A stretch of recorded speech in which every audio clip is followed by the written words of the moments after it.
मैले चाहिँ तौर राखेको जे हजुरलाई अर्ग्यानिक घिउ बनाउनु मन छ नि सिकाउनुहोस्। तपाईँको दुध ठिकामा दिँदैछ भने दुध तताउँदाखेरि निस्किन्छ नि जुन चाहिँ क्रिम, त्यसलाई क्रिमलाई चाहिँ साँचेर राख्नुहोस्। साँचेर राखेर अब बेसी बनाउनु, बेसी बनाएपछि चाहिँ क्राप पेस्ट पत्तामा हालेर एलके एसिडको लागि चाहिँ एसिड हराउनुहोस्। एसिड हराएपछि घिउ निस्किन्छ। अहिले रिजल्ट हेर्नुहोस् ल कस्तो निस्किँदो रहेछ। अहिले यस्तो अहिले घिउको रिजल्ट हेर्नुहोस्, बुझ्नुभयो?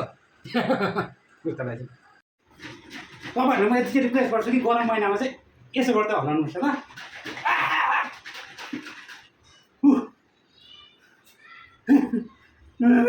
गरम कतिको छ थाहा होला नि तपाईँहरूलाई।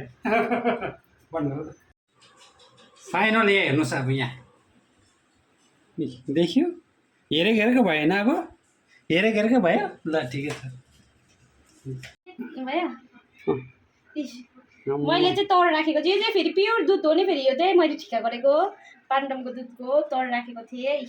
कत्रो निस्केछ है? कत्रो निक्लेछ अझै छ यहाँनिर कम्ती छ है?